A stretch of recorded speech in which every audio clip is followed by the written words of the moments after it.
Voilà, merci beaucoup Nabilo Bozali Bongo et Bela Kolanda Bisso à travers émission Nabino rien que la vérité. Merci à l'équipe technique mon accompagnement de Derek, merci à la coordination équipe technique Mobimba ou MK Buzz au Balanda Bisso partout dans le monde. Le lot actualité Ezali et Beto sur la bongo installation, il y a gouvernement militaire Kune Sika peut-être mon Kozeko le Félix Antoine Sekechilomou a décrété qui bon état de siège Kuna Mokaya Nord que vous également na Ituri. Tokoso également Mon Mboka Matata Mponyo Azali Bongo invité to convoqué la justice congolaise suite il y a gestion, il y a gérance, il y a affaire Bukangalonzi Ezali parc agroalimentaire Oyo et c'est ngaki bongo ko alimenter Mboka na biso kasi dossier wana tino lelo yo mbongo ebana raté soki Matata Mponyo ajireki yango ndenge nini. Tokosola également Mon Mboka Jean-Pierre Bemba le sénateur alobi et ça non important que masolo ba élection attend autour de 2023 et c'est ngenen ko bongisa mboka ya mbetu to na 2023 lorsque Jean-Pierre Bemba a bongo maloba ni nezali bongo na sima tobi que Jean-Pierre Bemba zali ko travailler bongo na ndeko Moïse Katumbi kasi soki avi ya Jean-Pierre Bemba zali que non lelo auto zo no élection to zelana nu ya mboite to ki na ba élection est-ce que Moïse Katumbi va ko partager même ma vie wana na mona mboka Jean-Pierre Bemba to ko cette émission Oyo et enfin to aussi c'est un dossier Oyo. Il y a affaire MSR Bizali Bongo parti à Joseph Kabila kasi kabona mususu kene na ngambo ya mona mboka robota mususu tika bona ngambo mona mboka Raphaël Bango mo ba renouveler qui confiance pe fidélité bango na ndeko Joseph Kabila lokola mbi moko ba cadre MSR ndeko Papi wa Kengela o sali bongo moko cadre wa MSR ndeko Raphaël ou to sonner to ba. Qu'est-ce qu'il y a au juste Maramini Zali Koleka Bongo Nakati il y a parti cher Joseph Kabila également Torosa ne peut analyse par rapport il y a si génial on a aussi Koloba Awa mon mboka Jean Papi wa Kenga c'est bongo invité nanga bonjour Ndeko. Bonjour mon mboka bonjour na bla nyo sur émission la rien que la vérité toza na pona Koloba la vérité na makambo ezoleka na Congo babilo konyo tozo mona a sujet d'actualité to na pora kopesa mayele na biso o tozana ngona mutu ete po Congo ezala Congo ya lobby o biso tozolinga ezala. Merci beaucoup. Voilà, sinon bonne santé déjà. Santé ça va un peu tozana ngolu ya Nzambe ezana biso tozokoba kaka na kotala kama kamunyo tozokene na Congo mais sinon on se porte très bien. On est là toujours. Ok, voilà, on est là toujours. Bande Koza Kolanda Biso en direct. Beaucoup ont réagi à numéros affichés. Na se ya écran na bino. Toko bana na makambo ya justice mon mboka Matata Mponyo maponto yebi ki azaki bongo. Premier ministre na régime to na se ya Bukonzi tata Mokonzi ekolo wa bima ki déjà mon mboka Joseph Kabila. Kasi lelo to moni justice ezali beaucoup inquiété mon mboka Matata Mponyo. Suite ya mes gestion pour bato muso ezali mes gestion ya affaire parc agroalimentaire Bukangalonzo. Ndeko Jean Papi wa Kinga tant bozali komona bongo bino ba IFCC bozali koloba nezali bongo force ya machine ya justice obino bobebi sa kito zali bongo ba règlement de compte ezali ko salema awana nguma konzi Kongo na biso. Merci beaucoup mon mboka Jeffer Mikwete na maloba lisusu pesi ngai et mbona bana d'abord émission na koyebisa bato ete sujet Matata Mponyo ce n'est qu'un individu qui a assumé des fonctions na pays. Et si justice ya mboka na biso est interpellé pour na makambo songolo pakala, il n'a qu'à répondre parce qu'il s'agit bien d'un état de droit.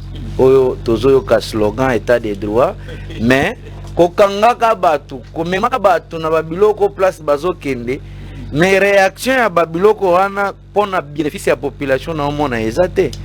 C'est que réaction, c'est que mbongo bazokangela bazongisa yango tout na lobby hein. Naza koyebisa balandi nyonso ete tolandaki Matata po ko présenter Matata Mponyo teza moko azalaka moko na biso. Pas plus tard, après il y a de cela des jours quelques jours passés que Matata Mponyo yemoko alekana witando ikena ba presse point de presse koloba ete vie de convenance personnelle des raisons personnelles abima alongwa na PPRD alongwa na FCC. Donc oyo asala ki ezalaki na tana biso mais il représente poste ya décision oyo bandaki ko assumer nde yango na l'état congolais bengi akende ko se justifier et arrivé là-bas na makambo ya justice nena lobaka chaque jour état de droit égal acharnement état de droit égal règlement de compte na régime en place ya Félix Tshisekedi. Ça c'est de un nandengani nazo expliquer laisse-moi venir. Vous savez hein. Il ne faut pas activer les faits pour oyeba nini ezoleka na sima ya bato. Vous savez que j'invite tout le monde dans les responsabilités, mais personne n'a pas le monopole ya ko intimider bato mususu. état de droit yango eza kaka na contre moko ya bato ya tribu moko ya côté moko kwe moko nde état de droit ezosalema. Donc Kabila ayi atra, je le dis chaque jour, Kabila asala na bato ekolo nyonso, bato nyonso basala na gestion wana. Donc na gestion kaka ya Kabila il y a eu tellement mata de les Baswahili. Non, il faut quand même être juste. Vital Kamerhe est arrêté pour des questions songolo pakalaza nani grand notable na este azawana bakanga qui bon lelo na landaki cours confirmé 20 ans na ye. Donc il n'y a rien encore. Vital Kamerhe est sacrifié. Après avoir servi le régime en place, il est sacrifié.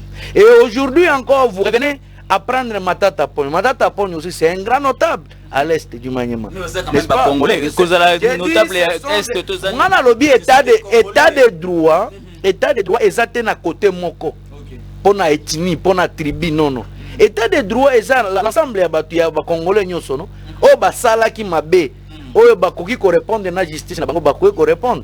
Est-ce que état de droit ko ta la ta passage ya nani ya ministre honoraire était yo sénateur ya sport. Nani? Oui bien. C'est ça le problème. État de droit ko landela été. Biloko nyoso salami na Amos Mbayo wana. Ba détournement si même le fonctionnement ya baike kuna. E ko landela té avant Amos nani azala ki wana. Wa sénateur.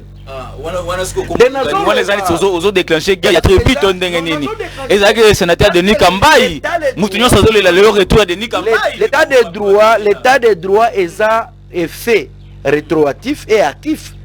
Quand ce qui état de droit Kambayi peut aller dans le ministère des sports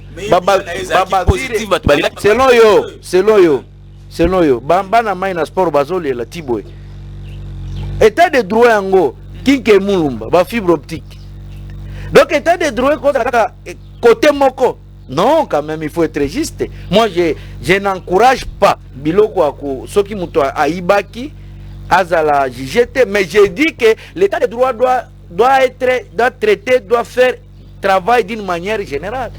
Donc total à 4 coins nyonso. On a eu des notable il y a partie est donc le plan ataba gérant qui m'a payé ba inquiété bango te juste là de la bango te pour erobima ni traitement et pas de mesures c'est valide. Exact na lobby chaîne. Regardez chaîne et état de droit na ba poursuite yango. Mais c'est parce que la majorité à chaîne lobby wana ba gérer qui zaki ba tu ya grand est donc na utotanga kombo awa. Na utotanga kombo awa. Donc ezaka bango na sport ezaka ba test. Tokei ancien gouverneur ya Kasai Ngoi Kasanji de biloko eba ndeo même ata mwana na yo wana azolo baba n'importe quoi pour naï. Mais c'est pas là qui est le pan na face à Gabriel Moka okuta zali kutu musika ya Kasai preuve oyoka ki preuve la kisa baba landinyo so ba mona ke généralement justice ezong c'est la qui mikana. Pourquoi akati na nyo ça que pour sauvegarder ses intérêts non? C'est ça le problème. Alors, l'état de droit ne doit pas être slogan. L'état de droit ne doit pas être acharnement politique contre un individu. L'état de droit ne doit pas être quand même règlement de compte contre un individu. Mais l'état de droit doit faire à ce que Batunyo soit mon règlement de justice et salam salanango. C'est ça le problème. Ce n'est pas des règlements de compte. C'est que moi je fustige. Ce que je condamne, c'est les règlements de compte de les régimes en place. L'état de droit au Kenango. Oui, quelqu'un peut répondre à la justice. Ce n'est pas en tout cas, ils ont bête de répondre à la justice. Mais le problème est que justice, c'est la justice, c'est mon étali à couteau à des tranchants. Ils ont moment quand les okata couteau, ils ont payé la moto, mais bochaka mai, bomba mai, bameli. Le long de Koucha Papi Wakengela, tu es que ceux qui battent à Salakaïté, le bilan Joseph Kabila, c'est la bon négatif, ils allaient pas grand notable, oh, commission à Est. Le lot là, Joseph Kabila pendant 18 ans, soit comment qu'on finit à Joseph Kabila. Ils allaient l'écolo est grand notable, on a maintenant vous allez défendre que non, voilà, je sais ça, il m'a dit d'une manière équitable. Le lot, ce que Joseph Kabila. Tamso a comme la difficulté aux zones associées dans la tête pouvoir yamboka biso et ça ka likolo ba grand notable wana est tango wana mais ce qui juste là c'est ba beaucoup et on s'ama mon frère est-ce que yo le tellement makambo bukanga lonzo monsieur journaliste chacun parce que ngana lobite matata boy ko kinde ko c'est ce que ça nanga bien tout le monde est appelé à respecter à répondre à ses actes devant l'état de droit mais que cet état de droit là est d'une manière générale ezala te ya songolo pakala no côté ka moko nde pelaka moto côté mususu bochama mususu na se. Donc chacun de nous est responsable de ses actes. Chacun de nous pose ses actes conformément à biloko salaki. Tout no baké non eza ba erreur. Non non mon frère ami.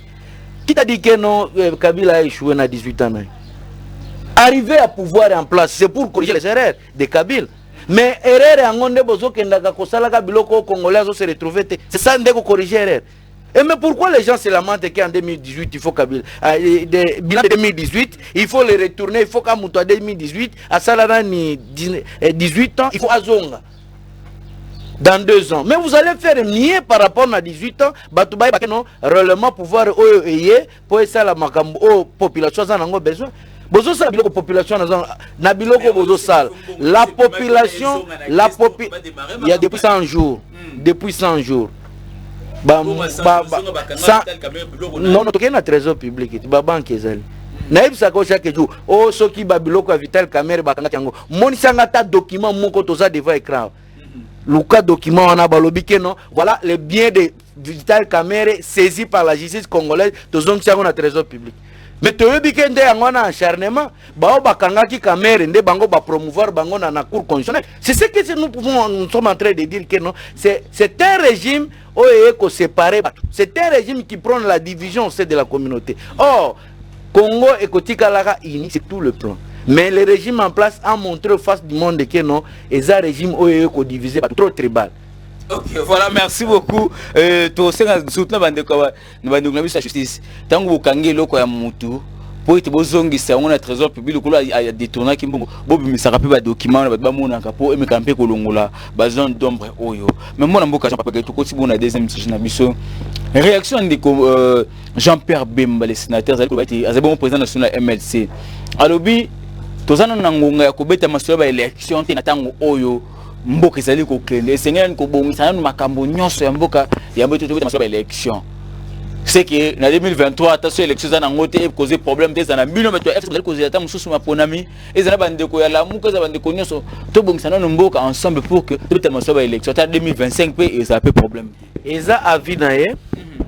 C'est un analyste politique, c'est un notable na Congo malgré bakanga ki pour la criminalité na on a yebi. Il est au moins pour le moment na Congo aza déjà inactif politique. Batika ko démontrer ngote ki ngonde ba séjour saka na ces pays kuna totika makambo na c'est un criminel. Le problème c'est lequel le vieux aza congolais ayebi biloko a lobby mais ce n'est pas la décision de tous les Congolais. Aza mona mbokati ako mettre point de vue na biloko songolo pakala mais koye koloba ete aloba yango peut-être ndenge batu na ba continue na gouvernement nde azolinga a privilégier bango quelle réalité bo biso tolobaki réalité ya nini oyo kolobe okoyebisa biso na minute oyo kendo réalité ya makambo wana mais vous avez pris l'état de siège mais pour répondre na biloko nini donc c'est-à-dire que na état de siège le problème est qu'on a résolu avant 2023 c'est ça le problème. Donc, ce qui n'a ni mon amboka Jean-Pierre Bemba a pessi makanisi na ye amoni ete il fallait pas faire les élections en 2023 vu ça. Il n'a qu'à s'exprimer ça au sein de son parti politique. Personne ne l'interdit. Muto apeki c'était zo MLC parti etangisa makila ya ba congolais parti o e divisa Congo les lois à la modèle pour na biso to landa pe Jean-Pierre Bemba. Non, Jean-Pierre Bemba to ebike il est inactif politique. Bato bengana est déjà na politique et vu na crime à sala na mboka oyo. Dina crime ça na mboka ba voisin né yangona na politique pour le moment Joseph Kabila ça va pour éliminer Jean-Pierre Bemba la scène politique ce que zalaki j'ai à Joseph Kabila ce que zalaki j'ai à Joseph Kabila il a fallu aussi Kabila qui ne correspondre na biloko bakangela mbembe za biloko ya Congo te eza biloko ya Centrafrique na ndenge akenda kuna kosala ba biloko mususu il y a même des témoins de subordination des témoins ba biloko bakangela yangona alors ne modèle nous là moi t'as mieux parler de moi ou Kengela Kantamba Jean Papi que de parler de Jean-Pierre Bemba. Ce n'est pas un modèle pour nous à suivre. Moutou atangisa makila ba congolais. mutu alia baba biloko mususu biso se réserver pour na koloba na itandoike boyebi yango ne lelo apesa biso le problème avec l'élection 2006 atangisa makila ba congolais beaucoup plus de parents au batika bana ba na minute au bazali a lokola Jean-Pierre Bemba na babiloko na ya lukuta mais lelo lisusu azwa makanisi wana ayebisa biso nani congolais kolanda Jean-Pierre Bemba. Tout cela parce qu'il veut distraire l'actuel président pour Batounaye parce qu'il est déjà membre de l'Union sacrée. Jean-Pierre Bemba, est-ce que ce que Jean-Pierre Bemba s'est prononcé, Joseph Kabila s'est prononcé, mon amour n'a pas pu Kengela, Jean-Pierre Bemba a influencé sans polémique, depuis le plateau, Jean-Pierre Bemba donc ce que lobby est na Kabila mais batu bobima balabala pona Kabila yo mona te batu baole na émission na ba image ezali na ba audio ezali mais pona Kabila bauta na Tanzanie bauzaka na Congo ngane na zo ebisa uti tangu na zolo ngai na obima na balabala pona Kabila na Congolais na mwana mboka te o na uti mususu mboka bapaya mais na mwana mboka ya Congo ne na zolo bela makambo ya Kabila ba audio baba marché à liberté et ya kopela moto batu bazolela yo mona kitata mazonga kia izaki surprise mais ngeti batu baye mais batu balobi moi master zonga na biloko tikele biso esimbate alors ndozo comparer Kabila na Jean-Pierre Bemba criminel non tu parlais des autres histoires, il ne faut pas parler de Jean-Pierre Bemba. Jean-Pierre Bemba il protège ses intérêts dans l'union sacrée. Il n'a qu'à mettre point wana na ba propos wana pour na sauvegarder parce que bana mai pe ba f bazai ba umela itro tant ba umeli trop na copiate mais il fallait abana ko boaka maloba ya ko sepelisa régime en place pour ne pas besoin moi lipate. C'est ça le problème. Mais faut ébaquer Kabila lelo oyo asinga Félix merci hein pour acte au Kabila sera Jean-Pierre Bemba na l'élection 2006 Félix au moins ça lié Bemba perdre l'élection mais Kabila ndimi ko livre moi na mboka ya CPI merci Andeni malgré ba accusation soit sala Joseph Kabila Félix alinga ko céder était na CPI papa azotangisa mwana naye mwana azwa diplôme lobi kuna aya pe ko sunga ye lobi kuna aya pe ko sunga famille entre papa na mwana qui investit non c'est ça le problème bon après ça merci nanani na sali passation ngane na sali passation pacifique na Congo tikala jamais koza appuyer na volonté ya congolais ya ba congolais ça eza non dépend kaka na Kabila tam sushadari muto na ebisa kayo congolais wana eza kinité Congolais à partout.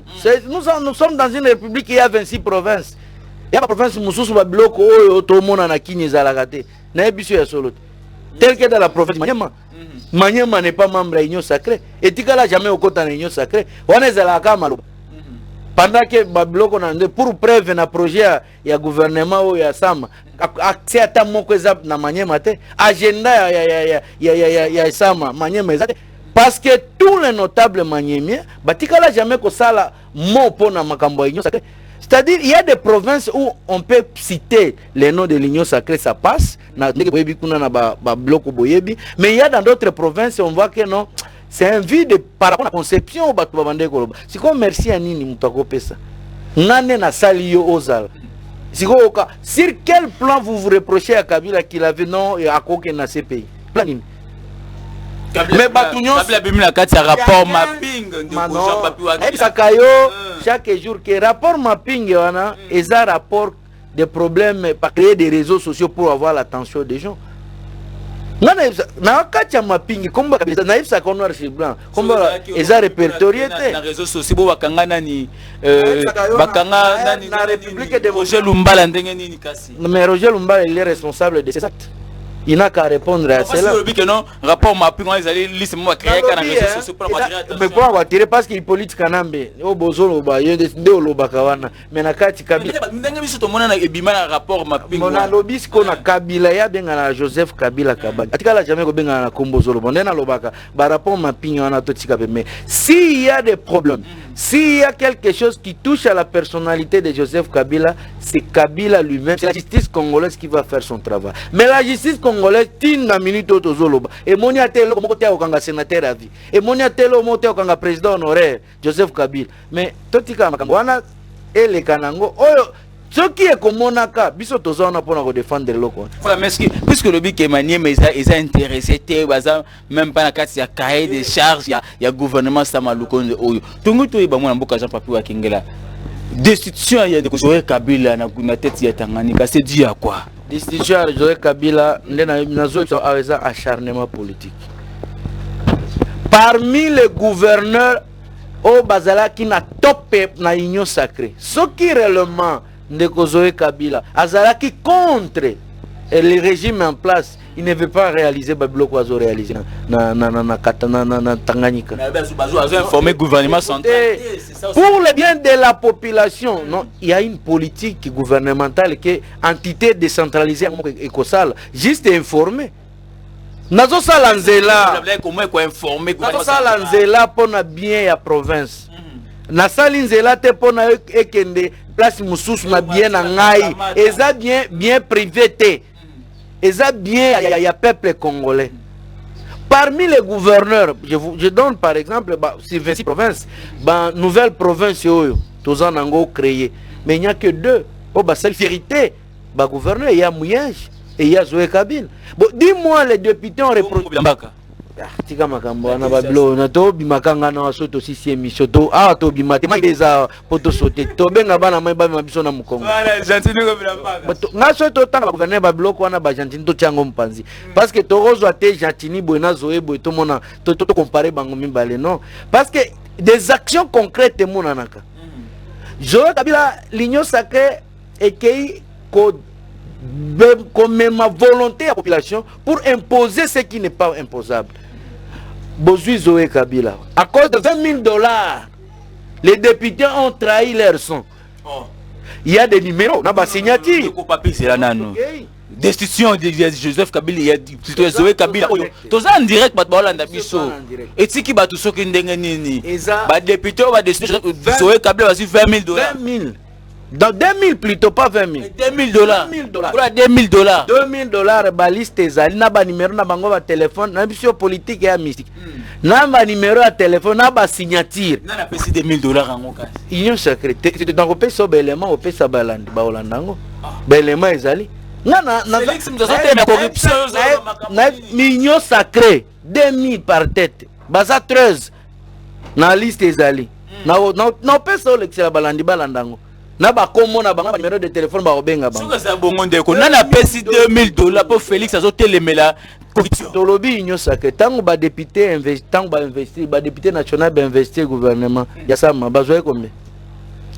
Olomona ki tentative na bango ma discours na bango avant investissement gouvernement mais tango siko ba ke okutana kuna place ba kendaki ba meli mai et puis tant kozonga au mona ba réaction même ya ba vieux na biso ya Molière au mona ba vieux Molière ne ba changer discours parce que ba mêler déjà mai tu vas me dire tout ce que là tozo sala wana isa mascarade to distraire population. Donc vous confirmez que Joël Kabila est plus que Jean-Tiningo Bilambaka et d'autres gouverneurs et puis union sacrée ezali machine ya corruption. Oui je le confirme parce que na ba tozo mona Joël Kabila se mieux placé parce que baza na ba top 5 il y a gouverneur au bazo ba géraki bien na régime en place au baza pe baza FCC mais baboyi ko kende ko adhérer na eloko moko ko qui est vide mais ça Mouyej na Joël Kabila règlement des comptes politiques acharnement politique yango wana nde ba ikomi pa Joël Kabila nous avons des éléments nous avons apporté comme ancien président ya république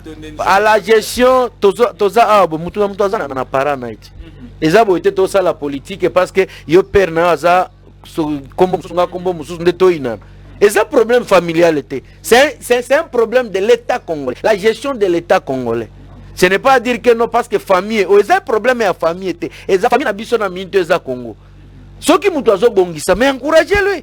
Ceux qui m'ont dit ça, pour bien peuple congolais se retrouver. Mais parce qu'il veut faire mieux par rapport à vous, bolingi bolongolaye, bolingi boko tsa problème ya famille na kati nde soulever, bolingi bo sala la tout de motuna parce que dans mususu malheur ça est comme ma kombo na Joël Kabila peut-être parce que papa a servi, le fils a servi, les fils aussi continuent de servir. Mais comment malheur?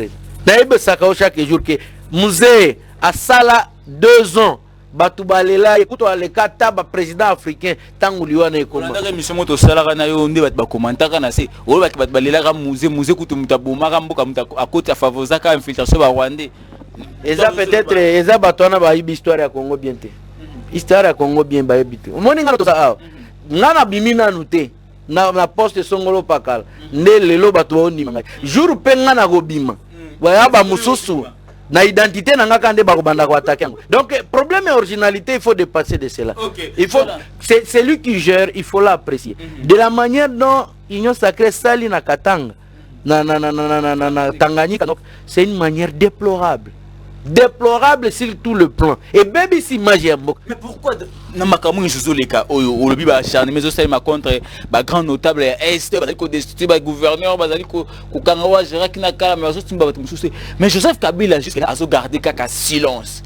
Joseph Kabila azo beloko mokote azo garder kaka silence. Silence na iwana ezali ni faiblesse azana na temps azana nuko Mibo, ça manzaka sikapota ngobima abima na énergie musuna force à sikato zani. Pourquoi c'est silence? Chacun a la manière de vivre dans le monde politique.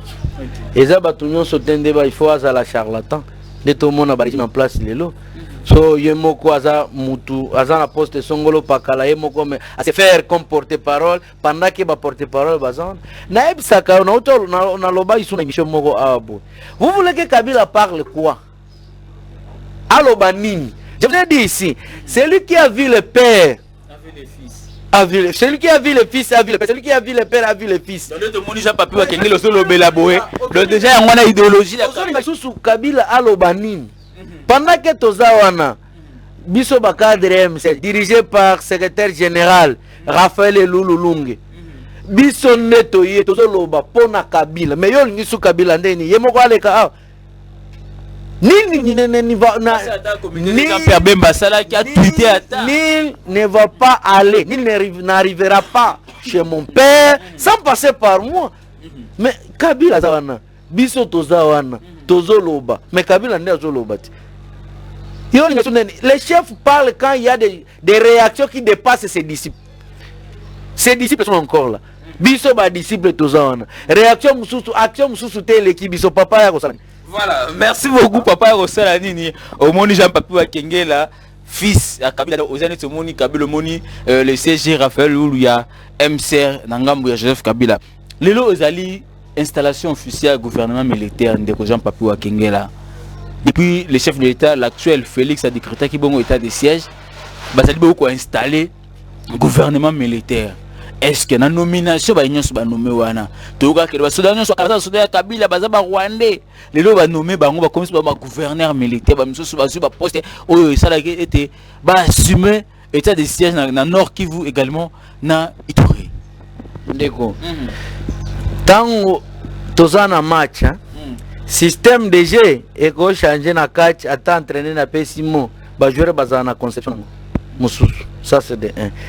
Tango za la bande de réserve au moins quel ban na kati il fallait ça là mais tango kota boy même à tabalozo les régimes otozana les gens qui ont refusé l'état de siège tant biso tozalaki bon ba boya qui est non il fait cela pour que mandana ezala prolonger il fait cela pour kokoyiba biloko ya est mais lelo batuana ba Congolais ba yokaki ba vidéo ana ezali lelo batwana ya régime en place bandimi état de siège c'est déjà un problème na état de siège bon nommer un certain colonel à l'époque à l'anaki mot d'ordre il y a président à parti politique songolo pakala po ya koloba ete bokangelanga mutuana un colonel congolais attends j'arrive un colonel congolais Bozuye bakangi après kokangaye alati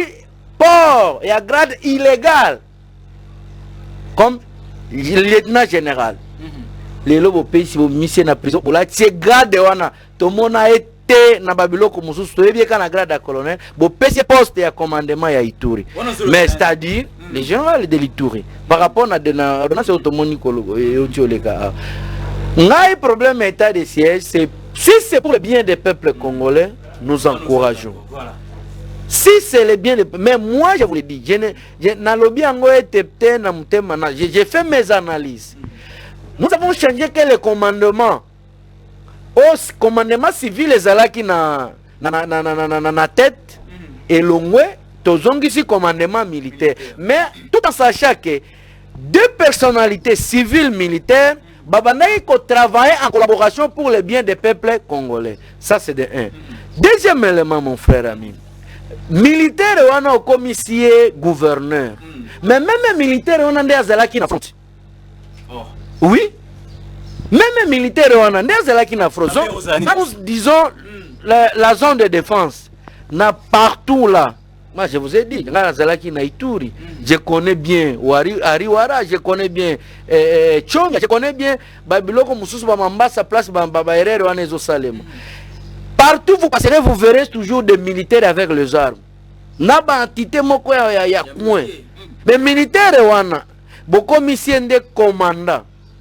Est-ce que c'est le vrai problème de changer les hommes ou le vrai problème d'écouter la population, de faire un dialogue? C'est ça ma proposition. Bon, l'actuel régime a qui vite n'a besoin de décréter état de siège. Mais le problème était d'écouter d'abord. D'écouter d'abord le vrai problème de la population. Kobengisa ba couche nyons. Tokena Ituri, tokena Beni, Goma tout consort, couche tout la population oyoki yango. Et puis tant koyoka yango à l'issue de cela, beaucoup proposé à moi dialogue.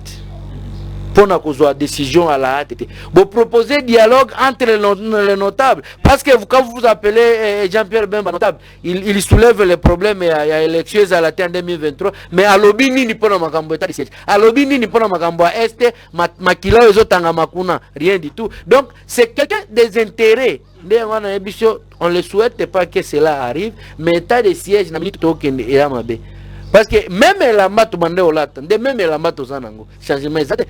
Même soda wana, munduki azalaki nango, et même munduki wana nde azanango état de siège. C'est-à-dire ce n'est pas ça le vrai problème pour changer les problèmes de l'Est. Ça va favoriser quoi? Tant qu'on peut sélectionner que non, même la mato zalaki nango nde azanango, même munduki soda zalaki dans na front, yango lelo azili yango tête ya ko gérer officiellement et ko favoriser nini oyo zali ko banga ndeko Jean Papi Waki. Et il y a un danger. Le danger est que ceux qui sont dans à découvrir que makambo nyonso to bande ko sala et correspondre par rapport sur le plan financier, mon frère, je vous dis, c'est déjà un danger pour la division de notre pays. Donc ça j'ai contrôlé, orienté plutôt que ne pas que on a libanda la bruse, la fouillage. Gouverneur a bandaki ko pesa soda général, a bandé ko pesa 100 000 francs faire opération. Pendant qu'il y a 1 million, mais gouverneur militaire a 1 million en Israël. Na ya zozo sa bandozo 100 000, mais à comme 1 million en. Et quand vous allez laisser cette histoire, comprenez la suite. Suite est cédé. Suite est et on va revenir cela après. Voilà. Merci beaucoup Bilo pour aller koloba mingi. Fatia wili mingo kenda benzo na uti wili ko sala bo salibo MCR lelo oyo. MCR zali ko se trouver wapi.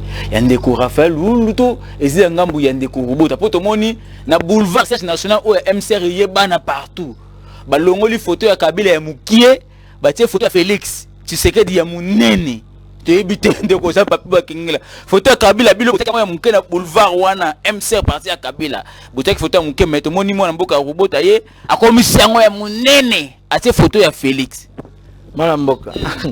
Au moins tant sala explication na seki mwa muke pona koloba ite ba opportuniste bazanga son. Je vous confirme qu'il y a un seul M-sœur. Oeza Yangambo ya Joseph Kabila Kabange qui est dirigé par Raphaël Loululungue comme secrétaire général et Nabiso Oyobakade toza simana toujours soutenir ba action azo sala. À bientôt toujours redynamiser parti, toujours sala ba activité politique Nabiso zo banda kala mingi te na koleka awa na itandoike pona ko pesa programme Nabiso. Ba oyo bakendaki est-ce que na pesa ko ka exemple na pesa exemple mo ba nyonso bazo la ngai. Biso to amibaliti. Ozana mwasi bokabo na mwasi obotoli mwasi biloko nyonso ozana ngo na kati na mwasi wana peza na matela na bilamba ya kolata na banzungu na babuji na biloko ya masodu boucle d'oreille na bachenette na bamontre obotoli mwana mwasi wana otie oke olinga mwasi mosusu omona kaka mwana mwasi wana ozwi babiloko oyo opesi omona mwasi wana ozondeni dofuwa somba ya sika ya oyo selo compréhension na yo ndeko za papu ya kengela baoyo peme minute oyo rubota aloba isu na kombo ya mserte oui akoma MCR tendenge nini tomoni a garder toujours MCR à longoli aloma ba autorité morale Joseph Kabila tie Félix même président de la République azo prône état de droit place fauteuil à Kabila ezalaki initiateur ba combien très bien initiateur à parti nana ba document na po tsawa koleka na itandokie initiateur à parti signé par François Rubota eza na opesa signé par François Rubota et lelo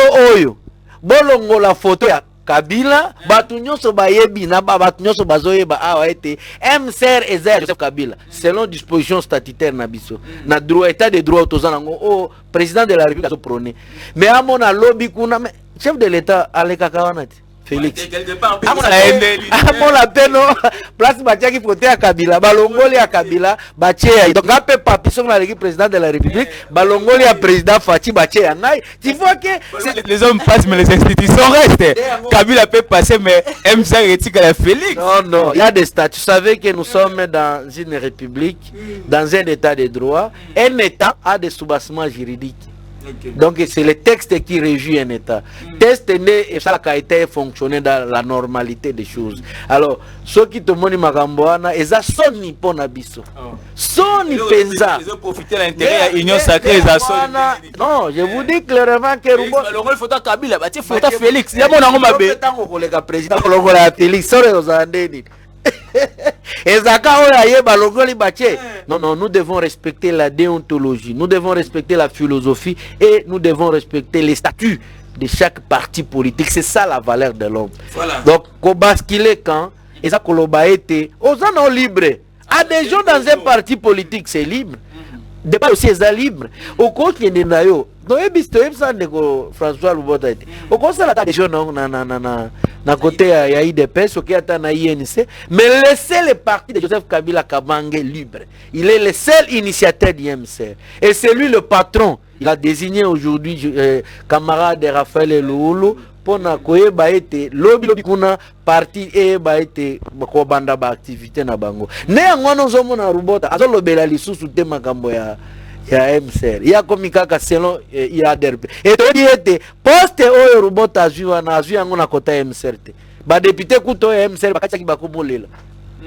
Bakomolela ba mususu ba d'accord suna ete. Batie photo Félix Amunene. Batie photo Félix Amunene ba olela. Eza marketing et politique pour ba ne récupérer gâteau zalaki liko. Le korbo le renaro ebiangoti.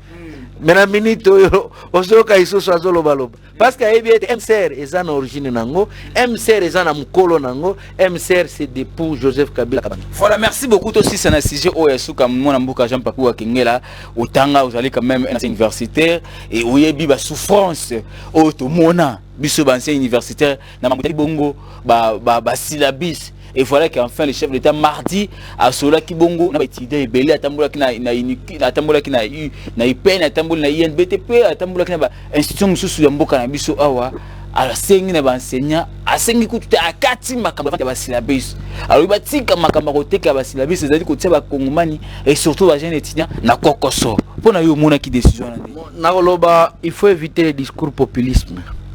Ça va? Parce que le discours populiste comme un soulèvement inentendu. Et je vais demander aux collaborateurs du chef de l'État, à chaque fois, il y a des sorties comme ça, il faut baser à la peine. Et ça montre qu'il y a besoin de dire chef en erreur. Le problème est aux Olingakotia Wi-Fi. Même dans les pays développés, Namboga, Wi-Fi, ça pose toujours des problèmes au sein des universités. Ozo kata makambo ya syllabus, oui, mais chaque travail scientifique mérite un droit d'auteur. Syllabus, on a des supports, des canevas étudiants. Parce que quand on a été sans cause à la caneva. Mais avant aussi prendre, aussi supprimer nani vente à syllabus, mais créer imprimerie. Au professeur a sali travail naie, a commis ango. à quelle imprimerie sali saisie impression gratos yazui kakango pesa. Mais comment vous pouvez aussitôt sans tenir compte d'un vrai problème et puis au lobby mbalamongo que non na supprimer mon kabasi la bis.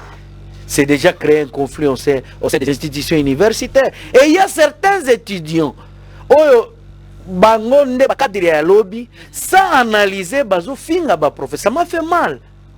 Bazo finga ba professeur publiquement. Or, il y a des préalables pour y arriver. Quelles conditions de vie professeur azanango na Congo? Professeur azo futama combien? Professeur wana azolia nini? Toke une université à Kinshasa, allez voir plateau de professeurs dans l'état de délabrement. Professeur Azo Matamoto.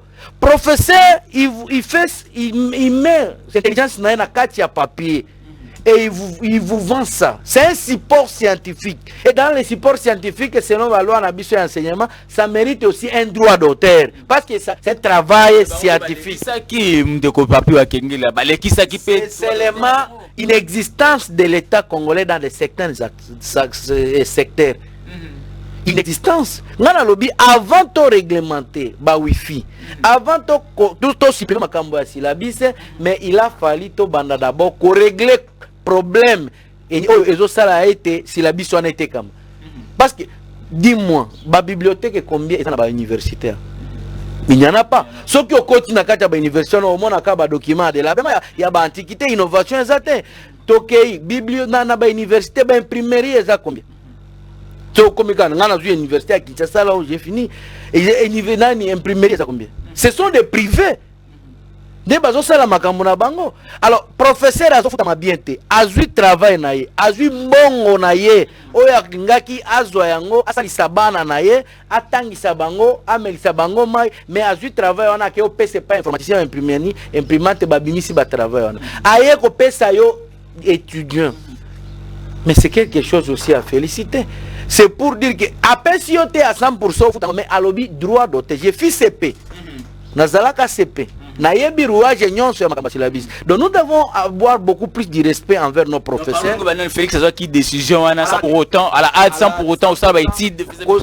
Koyeba nini oyo université ça n'a besoin pour arriver à de telles décisions. Voilà au niveau jeune idée na yo na bato ba non c'est pas ça muso aleka pe na nzela université. Eza point de vue na bango ngala lobby boya, il y a problème ya ko sala.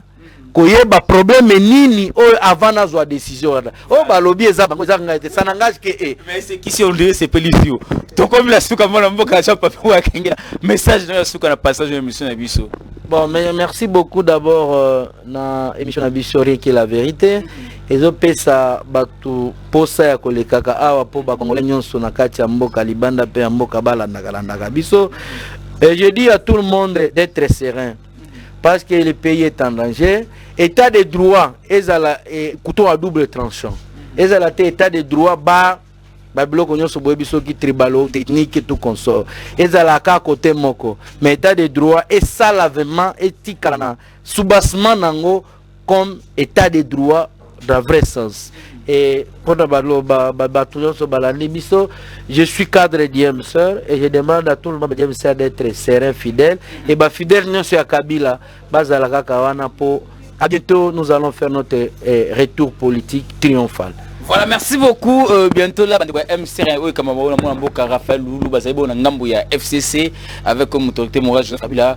Bientôt là, il y a déjà l'activité. Je rappelle que tu as mis Jean-Papi ou Kenge, vous allez voir le cadre MCR, il y a Ngambuya, Joseph Kabila, Raphaël Loulou. Merci à l'équipe technique, merci à la machine. Si vous avez accompagné, merci. Toujours dans l'émission Rien que la vérité. Prochainement, na chaîne Nabino Kaka. Merci et bye bye.